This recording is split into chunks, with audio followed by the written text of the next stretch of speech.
Kagulat World. Ginulat ni Alexandra Ayala ang maraming tennis fans matapos ang isa na namang kahangahangang pagpapakita ng kanyang talento sa Birmingham. Sa kanyang naging laban kontra kay Priscilla Hon, ipinakita ng batang Pinay star ang kombinasyon ng agresibong baseline game, matatag na depensa at pambihirang composure sa mahahalagang puntos. Mula umpisa hanggang dulo, kontrolado ni Alex ang takbo ng laban at paulit-ulit na pinahirapan ang kanyang kalaban sa pamamagitan ng matitinding returns at matalinong shot selection. Marami ang humanga sa paraan ng kanyang paghawak sa pressure, lalo na sa mga sandaling nagtatangkang bumalik sa laro si Hon. Sa halip na mataranta, lalo pang naging matalas ang laro ni Alex. Ang kanyang consistency mula sa likod ng court at kakayahang magbago ng ritmo ang naging susi upang manatili siyang dominante sa kabuuan ng laban. Dahil dito, tumataas ang kumpiyansa ng mga taga-suporta bago ang susunod niyang hamon laban kay Alina Tsareva. Bagamat hindi dapat maliitin ang anumang kalaban sa professional tennis. Maraming observers ang naniniwalang may magandang tsansa si Alex na magpatuloy sa kanyang impresibong kampanya kung may papakita niya muli ang parehong antas ng laro. Ang pinakamalaking dahilan ng optimismo ay hindi lamang ang resulta ng kanyang mga nakaraang laban, kundi ang malinaw na pag-unlad ng kanyang laro. Kitang-kita ang mas mataas na antas ng kumpiyansa, mas mahusay na decision-making at mas matatag na mental game. Kung maipagpapatuloy niya ang ganitong forma, posibleng makakita ang mga Pilipino ng isa pang malalim na tournament run mula sa kanilang tennis sensation. Isa na namang malaking dahilan para magdiwang ang mga Pilipinong tennis fans ang ipinakita ni Alex sa Birmingham. Sa isang laban na inaasahang magiging mahigpit, nagawa ng Pinay sensation na ipakita kung bakit patuloy siyang itinuturing na isa sa pinakamahusay at pinaka-promising na batang manlalaro sa international na tennis. Mula pa lamang sa unang bahagi ng laban kontra kay Priscilla Hon, kapansin-pansin na agad ang kumpiyansa ni Alex. Hindi siya nag-aksaya ng oras upang itakda ang tempo ng laro. Sa bawat rally, malinaw ang kanyang intensyon na kontrolin ang puntos at pilitin ang kanyang kalaban na gumawa ng pagkakamali. Ang kanyang forehand ay naging sandata, habang ang kanyang matitinding returns ay paulit-ulit na naglagay ng pressure kay Hon. Isa sa mga pinakakapansin-pansing aspeto ng kanyang performance ay ang kanyang consistency. Sa professional tennis, madalas na ang pagkakaiba ng panalo at talo ay nakasalalay sa kakayahang mapanatili ang mataas na antas ng laro sa buong laban. Ito mismo ang nagawa ni Alex. Kahit sa mga sandaling sinusubukang bumawi ni Hon, nanatiling kalmado ang Pinay star at hindi nagbigay ng pagkakataon para tuluyang makabalik ang kanyang kalaban. Hindi rin may kakaila ang pag-unlad ng kanyang mental toughness. Noong mga nakaraang taon, madalas pag-usapan ang kanyang potensyal. Ngunit ngayon, unti-unti na itong nagiging ganap na resulta sa loob ng court. Mas maingat ang kanyang pagpili ng mga tira, mas disiplinado sa mahabang palitan ng bola at mas handang sumugal kapag kinakailangan. Dahil sa ipinakitang antas ng laro, maraming tagamasid ang agad na tumingin sa susunod niyang laban-laban kay Alina Tsareva.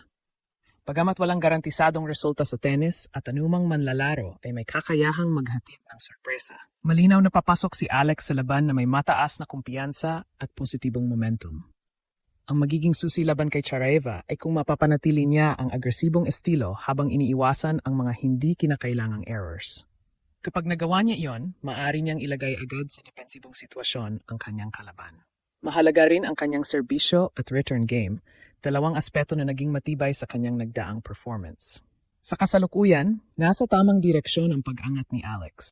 Ang kanyang ipinakitang dominasyon sa Birmingham ay hindi lamang simpleng panalo. Isa itong pahayag na handa siyang makipagsabayan sa mas mataas na antas ng kompetisyon. At kung magpapatuloy ang ganitong klase ng laro, hindi malayong mas marami pang makasaysayang tagumpay ang may daragdag niya sa kanyang lumalaking karera. Ang tanong ngayon ng mga fans, maipagpatuloy kaya ni Alex ang kanyang mainit na momentum sa susunod na yugto ng torneo? Marami ang naniniwalang may malaking pagkakataon siyang gawin ito. Habang papalapit ang susunod na laban ni Alex, lalong tumitindi ang pananabik ng mga tennis fans na makita kung hanggang saan ang kaya niyang marating sa Birmingham.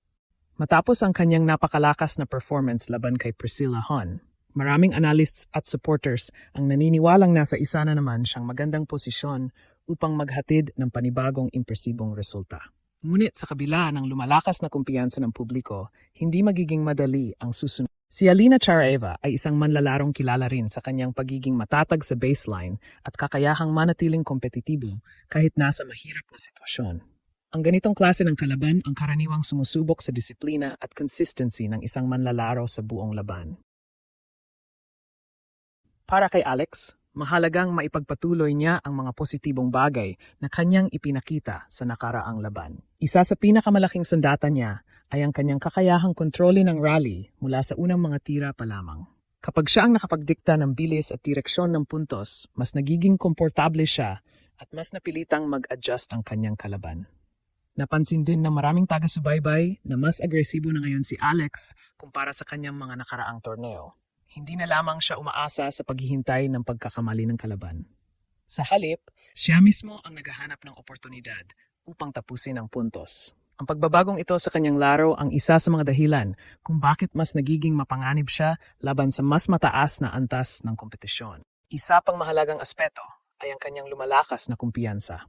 Sa professional tennis, napakalaki ng papel ng mental game. Kapag mataas ang kumpiyansa ng isang manlalaro, mas nagiging malaya siyang gamitin ang kanyang mga pinakamahuhusay na tira kahit sa mga pressure-packed moments. Ito mismo ang nakita laban kay Hon kung saan nanatiling kalmado si Alex kahit sa mga critical na bahagi ng laban. Marami ring eksperto ang naniniwala na ang kasalukuyang porma ni Alex ay bunga ng kanyang patuloy na pag-unlad sa iba't ibang bahagi ng kanyang laro. Mas mahusay ang kanyang court coverage, mas matatag ang kanyang depensa, at mas matalino ang kanyang pagpili ng mga tira. Ang kombinasyong ito ang dahilan kung bakit unti-unti siyang nagiging mas kumpletong manlalaro. Gayunpaman, mahalagang tandaan na walang sure wins sa tennis. Kahit sino ay maaring magkaroon ng malaking araw sa court at isang magandang performance lamang ang kailangan upang mabago ang takbo ng isang laban. Dahil dito, inaasahang mananatiling nakatuon si Alex at ang kanyang kampo sa tamang paghahanda at game plan laban kay Charaeva. Sa ngayon, malinaw na nasa kanya ang momentum. Ang tanong ay kung magagawa niya itong dalhin hanggang sa susunod na yugto ng torneo. Kung may papakita niya muli ang parehong antas ng determinasyon, agresibong paglalaro at mental toughness, may malaking posibilidad na makita natin si Alex na muling gumawa ng ingay sa Birmingham at palapit ng palapit sa isa na namang makabuluhang tagumpay sa kanyang karera. Sa kabuuan, muling ipinakita ni Alex kung bakit siya isa sa mga pinakakapanapanabik na batang talento sa mundo ng tennis. Ang kanyang dominanting performance laban kay Priscilla Hon ay nagsilbing malinaw na patunay ng kanyang patuloy na pag-unlad, hindi lamang sa technical na aspeto, kundi maging sa kanyang mental toughness at kumpiyansa sa loob ng court. Habang naghahanda siya para sa susunod na hamon laban kay Alina Charaeva, dala niya ang momentum at paniniwala na kaya niya makipagsabayan sa sinuman. Kung may pagpapatuloy niya ang ganitong antas ng paglalaro, posibleng mas marami pang malalaking tagumpay ang naghihintay para sa batang Pinay star sa mga darating na torneo.